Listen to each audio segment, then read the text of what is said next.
Students, welcome to Setter Education. हम पढ़ रहे हैं चैप्टर एनिमल किंगडम और हमने लास्ट लेक्चर के अंदर जो है वो डिस्कस कर लिया था फाइलम सिलेंट्रेटा को। आगे अपन नेक्स्ट देने जा रहे हैं फाइलम टीनोफोरा।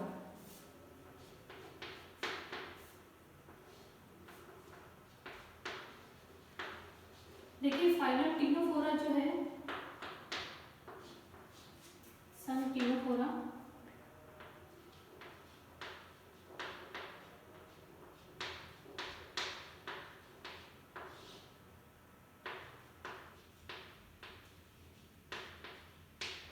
देखिए संघ टीनोफोरा फाइलम टीनोफोरा जो है वो सबसे छोटा फाइलम है। ठीक है, पूरे जंतु जगत का सबसे छोटा संघ जो है वो टीनोफोरा गिना जाता है। ठीक है, यानी smallest phylum of animal kingdom. And इसके अंदर जो है ये इनके अंदर ओनली फॉर 100 स्पीशीज ही पाई जाती है। ठीक है, सिर्फ 100 जातियां पाई जाएगी जंतुओं की, इससे ज्यादा जातियां जो है वो अभी तक ज्ञात नहीं है। तो 100 स्पीशीज जो है वो सिर्फ इसकी इतनी ही स्पीशीज को कंटेन करता है ये संघ। एंड जनरली इसके जितने भी कैरेक्टर्स हैं, जो लक्षण हैं, वो सारे के सारे सिलेंट्रेटा से मिलते जुलते हैं।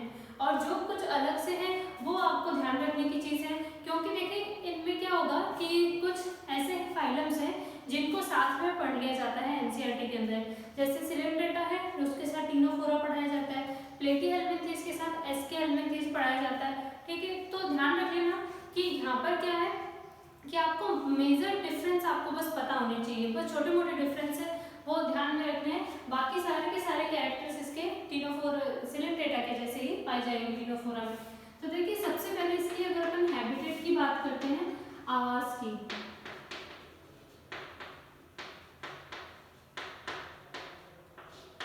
तो ये भी जनरली मैराइन होते हैं, समुद्र जल में आपको देखने को मिलेंगे। फ्रेश वाटर के अंदर ये बहुत ही कम देखने को मिलते हैं। ठीक है ना, तो स्वच्छ जल में बहुत कम पाए जाएंगे, जनरली मैराइन होते हैं। ठीक है, और ये ज्यादातर आपको जो कोरल्स देखने को मिलते हैं समुद्र के नीचे है। ठीक है, समुद्र के नीचे आपने देखा होगा कि बहुत ही कलरफुल एकदम प्लांट्स जैसे दिखाई देते हैं। ठीक है ना, तो प्लांट्स जैसी स्ट्रक्चर नजर आती है, कलरफुल होते हैं, जिन्हें कोरल्स कहा जाता है। तो कोरल जो होते हैं वो सारे के सारे सिलेंट्रेटा के मेंबर और टीनोफोरा के मेंबर्स होते हैं। ठीक है, तो कोरल्स जो है वो इसी में आते हैं, आपको कलरफुल दिखाई देते हैं ये। तो ध्यान रखना बच्चों, सबसे मेजर इसका कैरेक्टर यही है कि टीनोफोरा के जितने भी मेंबर्स होते हैं वो सारे के सारे जो कलरफुल नेचर के कारण यानी रंगीन प्रवृत्ति के कारण विशेष होते हैं। ठीक है, तो इनका स्पेशल फीचर है ये। ठीक है, मैराइन होंगी आगे पे अपन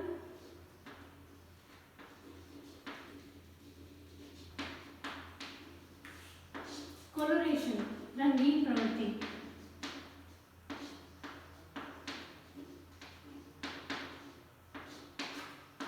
ठीक है, तो ये रंगीन प्रवृत्ति के कारण जो है ये विशेष होते हैं, ध्यान रखना है। एंड साथ ही साथ इनका कॉमन नेम, इनका सामान्य नाम जो होता है इन्हें कॉम्ब जेली भी कहा जाता है। ठीक है ना, कॉम्ब जेली भी कहा जाता है। देखिए कॉम्ब जेली का मतलब ये होता है कि इनकी बॉडी देखते हैं तो इनकी बॉडी के ऊपर छोटे छोटे सीलिया पाए जाते हैं। ठीक है, छोटे छोटे सीलिया पाए जाएंगे, जैसे इनकी जो बॉडी होती है वो कुछ इस तरीके से होगी कि इसमें से सीलिया निकलते हैं। ठीक है ना, इस प्रकार से सीलिया उपस्थित होते हैं और ये सीलिया ये जो है ये छोटे छोटे जो है वो खूब सारे सीलिया इसके ऊपर प्रेजेंट होते हैं।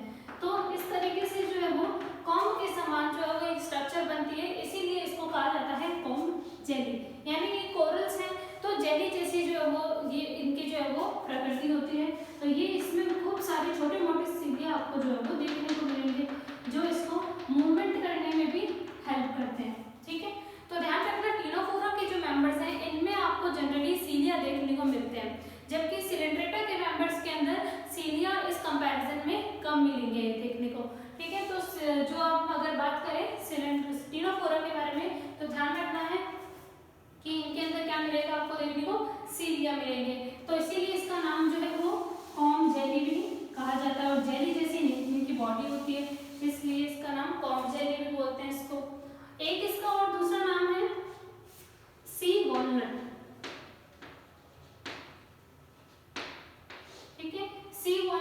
समुद्री अखरोट।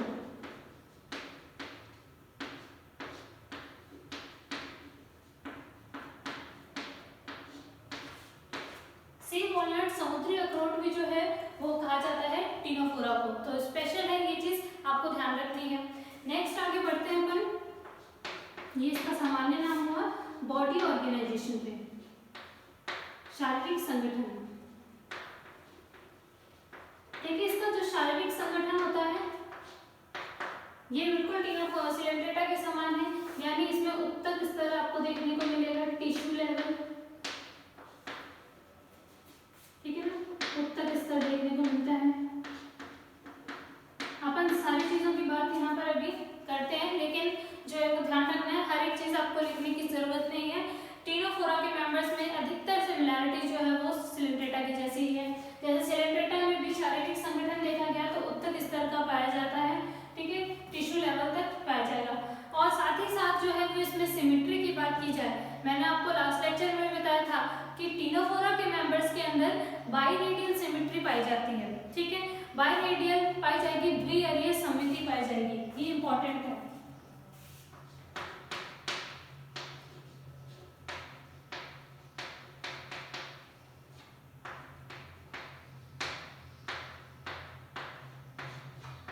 देखिए इसमें बाइरेडियल सिमेट्री पाई जाती है।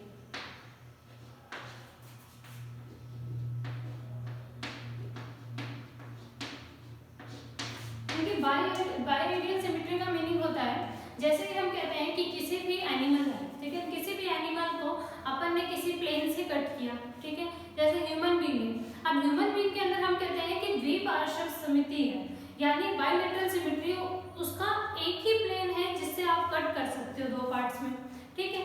लेकिन रेडियल सिमेट्री के अंदर देखा जाए अरीय समिति में, उसमें एक से ज्यादा प्लेन होते हैं जिससे कट किया जा सकता है, ठीक है।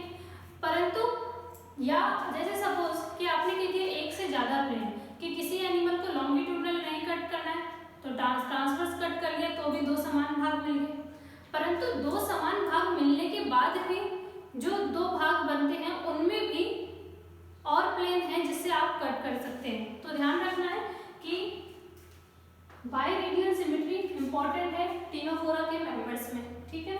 तो ये चीज ध्यान रखें। जैसे सपोज हमने कहा कि एक सर्कल, ठीक है, अब इस सर्कल के अंदर मैंने इसे हॉरिजॉन्टल प्लेन से कट किया तो मुझे दो इक्वल पार्ट मिलेंगे नहीं मिलेंगे, ठीक है, ये दो समान भाग प्राप्त होंगे। अब यहाँ दो समान भाग तो मिल गए, यानी इसके अगर मैं इसको लॉन्गिट्यूडनल भी कट करती लंबवत तो भी मुझे दो समान भाग मिलते। तो इसका मतलब है कि इसमें एक से ज्यादा है तल, एक से ज्यादा प्लेन पाए जा रहे हैं, जिसके कारण इसमें कहते हैं हम अरीय समिति पाई जाती है, ठीक है ना। सिर्फ रेडियल की बात करें, अभी बाई रेडियल नहीं कहते अपन इसको, सिर्फ हमने कहा रेडियल सिमेट्री। परंतु देखें अब जब पहली बार कट कर दिया तो दूसरी बार कट करने के लिए भी इसमें क्या मिल रहा है, आपको एक प्लेन और मिल रहा है, इसमें भी ये एक प्लेन और मिल रहा है, तो आप दूसरी बार भी इसको कट कर सकते हैं, है ना। तो उसी तरीके से ध्यान रखना कि बाइरेडियल मतलब किसी एनिमल को कट करने के फर्स्ट स्टेप के बाद भी दूसरे स्टेप में भी जो है वो उसमें एक प्लेन मिल सकता है आपको, जिससे आप उससे सिमेट्री प्राप्त कर सकते हैं, ठीक है ना। तो इसे अपन कहते हैं बाइरेडियल, जब दो प्लेन मिलते हैं आपको। तो बाइरेडियल सिमेट्री इसकी इंपॉर्टेंट चीज है, तो ध्यान रखिए ये चीज। और साथ ही साथ इनका बॉडी प्लान,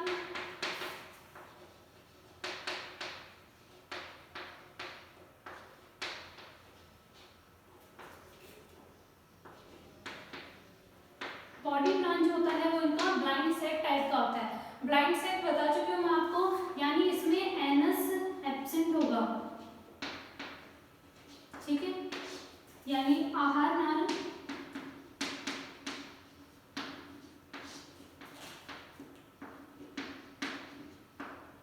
अपूर्ण होगी, ठीक है ना। इनकम्प्लीट एलिमेंट्री कैनाल पाई जाएगी इसके अंदर, ठीक है ना। एलिमेंट्री कैनाल यानी कि आहार नाल जो है वो पूरी नहीं होगी।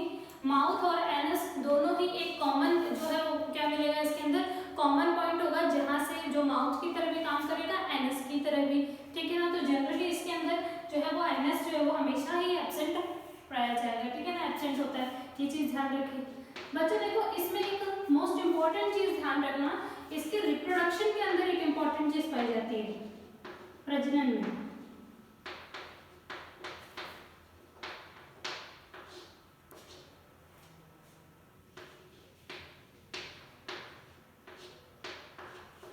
देखिए इसके अंदर प्रजनन में बहुत ही इम्पोर्टेंट चीज की एसेक्सुअल रिप्रोडक्शन एब्सेंट होगा।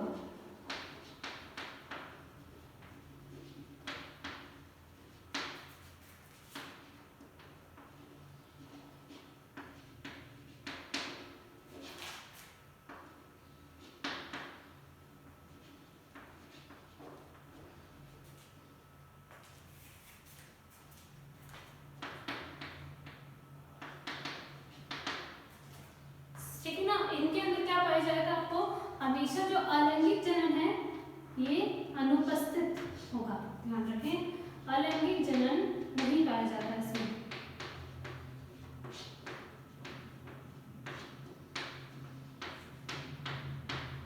ठीक है, और लैंगिक जनन जो होता है वो उपस्थित होगा। ठीक है, अलैंगिक जनन इसके अंदर नहीं देखने को मिलेगा। लेकिन एक बात ध्यान रख लेना कि अलैंगिक जनन नहीं मिलता इसमें, परंतु रीजनरेशन की पावर बहुत मिलती है इसमें। ठीक है, जैसे रीजनरेशन की पावर, पुनरुत्भवन की क्षमता बताया था मैंने आपको सिलेंट्रेटा के अंदर। तो सिलेंट्रेटा में जिस प्रकार जो है वो रीजनरेशन मिल रहा था, पुनरुत्भवन, उसी प्रकार इसमें भी रीजनरेशन पाया जाता है। ठीक है, परंतु एक किसी भी एसेक्सुअल मेथड से अलैंगिक विधि द्वारा नए जीव का निर्माण ही नहीं कर सकता, ये बात ध्यान रखें। लेकिन इसके अंदर ओनली सेक्सुअल रिप्रोडक्शन उपस्थित है, लैंगिक जनन पाया जाएगा। ठीक है ना, लैंगिक जनन उपस्थित होता है ओनली फॉर। ठीक है, एंड साथ ही साथ जैसे आपको सिलेंट्रेटा के अंदर मैंने लास्ट में मैंने पॉलिप और मेड्यूसा अवस्था बताई थी। ठीक है, यानी देखिए सिलेंट्रेटा के मेंबर्स में क्या होगा कि पॉलिप और मेड्यूसा दो अवस्थाएं मिलती है। ठीक है, जिसका पूरी तरह से संबंध होता है लैंगिक जनन से और अलैंगिक जनन से। उसमें पॉलिप प्रावस्था जो होती है वो करती है अलैंगिक जनन। ठीक है ना, क्या करेगी अलैंगिक जनन। तो अलैंगिक जनन करके वो बनाती है किसको, मेड्यूसा को। मेड्यूसा थी कौन सी, लैंगिक प्रावस्था थी। ठीक है ना, सेक्सुअल स्टेज थी उसकी। तो सेक्सुअल फेज मेडूसा को बनाने का काम एसेक्सुअल फेज यानी पॉलिप का था। तो यहाँ पर ऐसा नहीं देखने को मिलेगा आपको कि इसमें जब एसेक्सुअल रिप्रोडक्शन एब्सेंट ही है पूरी तरह से, तो ना ही कोई पॉलिप होगी और ना ही कोई मेडूसा स्टेज होती है। ओके, तो ध्यान रखना बच्चों कि पॉलिप और मेडूसा जो होती है वो सिर्फ सिलेंट्रेटा में मिलते हैं।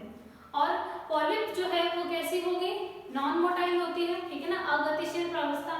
तो यहाँ पर जो है वो किसी भी प्रकार के आपको सेक्सुअल फेस बनाने की जरूरत नहीं पड़ती एनिमल को। यहाँ पर सेक्सुअल रिप्रोडक्शन जो है वो ऑलरेडी प्रेजेंट होता है, ओनली प्रेजेंट है।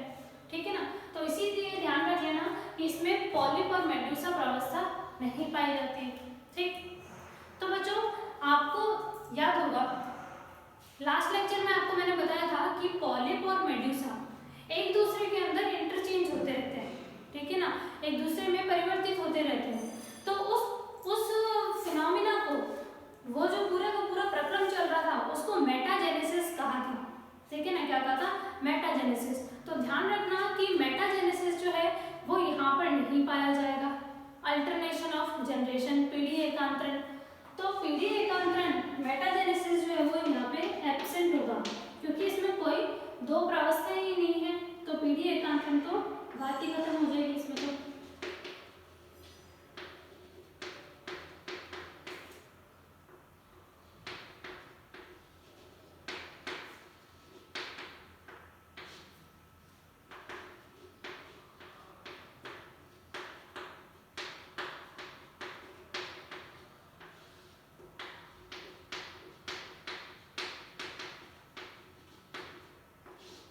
मेटाजेनेसिस इसमें अनुपस्थित होता है। तो बच्चों ध्यान रखना कि ये इतनी चीजें इंपॉर्टेंट है इसके बारे में, और आपको इतनी चीजें जो है वो पता होनी चाहिए। तो यहाँ तक जो है वो टीनोफोरा बहुत ही स्मॉलेस्ट फाइलम है। ये बात आप सबसे पहले लिखें, इस चीज में नोट डाउन करें।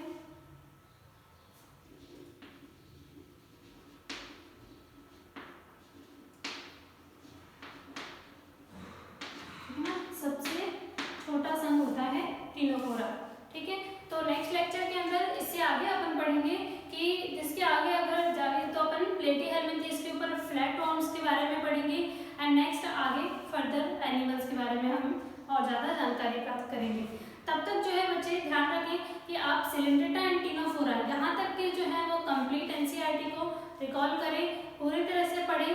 कोई डाउट आता है तो आप कमेंट बॉक्स के अंदर जरूर लिखें, ठीक है। एंड एक चीज़ और कि मैंने आपको कुछ लास्ट के लेक्चर्स के अंदर मैंने आपसे क्वेश्चन पूछा था, ठीक है, उसका आंसर जो है वो बच्चे ने दिया नहीं है, तो ध्यान रखें कि जो क्वेश्चन पूछा जाता है उसका आंसर जरूर दें। आपको जिस चैप्टर के नोट्स चाहिए, जिस चैप्टर के जो है वो आपको पूरा कंटेंट जो है वीडियो लेक्चर्स सारे आपको प्रोवाइड होंगे, लेकिन उसके लिए पढ़ना ज़रूरी है, ठीक है। सो आगे जो है वो एग्ज़ाम्स की डेट जो है वो अभी अनाउंस हो भी रही है, तो जेट के एग्ज़ाम की डेट भी जो है वो आपके पास आ जाएगी एंड साथ ही साथ बच्चों तैयारी करते रहो आप, ठीक है ना। तो मैंने आपसे क्वेश्चन ये पूछा था कि what is difference between mesoderm and mesoglea, ठीक है। अगेन आपको एक दिन दिया जा रहा है कि आप इसका क्वेश्चन का आंसर जो है वो आप कमेंट बॉक्स के अंदर लिख के भेजेंगे। तो तब तक